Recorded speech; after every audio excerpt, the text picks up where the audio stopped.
ઘણા લોકોની સેલરીમાંથી PF cut થતું હોય છે, પણ યુએન એક્ટિવેટ ન હોવાના કારણે તેઓ પીએફ બેલેન્સ પણ ચેક નથી કરી શકતા અને ક્લેમ પણ પાસ થતા નથી. તો આ વિડીયોમાં હું તમને સ્ટેપ બાય સ્ટેપ બતાવીશ કે યુએન કેવી રીતે એક્ટિવેટ કરવું, અને એ પણ મોબાઈલ એપ્લિકેશનથી. તો સૌથી પહેલા તમે ઉમંગ એપ્લિકેશન ઓપન કરી લો. જો ઉમંગ એપ્લિકેશનની અંદર રજિસ્ટ્રેશન કઈ રીતે કરવું અને લોગિન કઈ રીતે કરવું એ જાણવું હોય તો આપ અમારો પાછલો વિડીયો જરૂરથી જોઈ લો. હવે આવી જાઓ ઈપીએફઓ ની અંદર. ઈપીએફઓ જે અગાઉ પણ બતાવ્યું હતું એ મુજબ અહીંયા ઈપીએફઓ લખેલું છે અને આઇકન છે એના પર તમારે ક્લિક કરવાનું રહેશે. એના પર ક્લિક કર્યા પછી તમને ઈપીએફઓ પોર્ટલના ઓપ્શન જોવા મળશે, જેમાં સૌથી ઉપર છે વ્યૂ પાસબુક. હવે તમારે કરવાનું છે શું, તો તમારે એના થોડું સ્ક્રોલ કરવાનું છે અને થોડુંક નીચે આવવાનું છે. ત્યાર પછી UN services through face authentication. હવે અહીંયા તમને જોવા મળશે કે યુએન એક્ટિવેશન. ઓકે, તો આના પર તમારે ક્લિક કરવાનું છે. તો આ યુએન એક્ટિવેશન પર જેવું તમે ક્લિક કરશો એટલે તમારી યુએન એક્ટિવેશનની પ્રોસેસ શરૂ થશે. તો ચલો શરૂ કરીએ. યુએન એક્ટિવેશન પર મેં ક્લિક કર્યું એટલે આપણને આધાર ફેસ આરડી સર્વિસીસ ઇન્સ્ટોલ કરવા માટે કહેશે. જો તમારામાં ઇન્સ્ટોલ નહીં હોય તો ઇન્સ્ટોલ કરવા માટે કહે તો ઇન્સ્ટોલ પર ક્લિક કરી દેવું.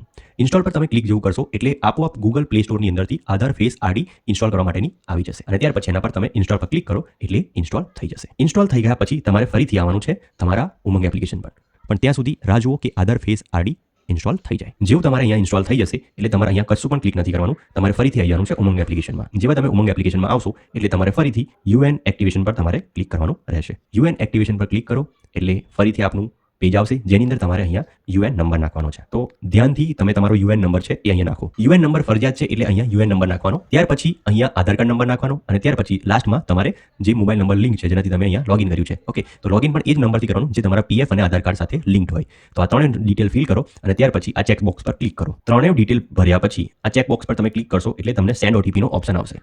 સેન્ડ ઓટીપી પર તમારે ક્લિક કરવાનું છે એટલે તમને એક ઓટીપી આવશે. એ ઓટીપી તમારે નાખવાનો છે, ઓકે કરવાનું છે એટલે 1-2 દિવસની અંદર તમારું યુએન એક્ટિવેશન થઈ જશે. મારું યુએન એક્ટિવેશન ઓલરેડી થઈ ગયું છે એટલા માટે મને આવો મેસેજ મળ્યો છે. બાકી તમારે પ્રોસેસ આટલી જ કરવાની છે. સેન્ડ ઓટીપી પર તમે ક્લિક કરશો એટલે ઓટીપી આવશે અને ઓટીપી નાખ્યા પછી તમે ઓકે કરશો, વેરિફિકેશન થશે, આધાર કાર્ડથી વેરિફિકેશન થશે એટલે તમારું યુએન એક્ટિવેશનની પ્રોસેસ કમ્પ્લીટ થઈ જશે.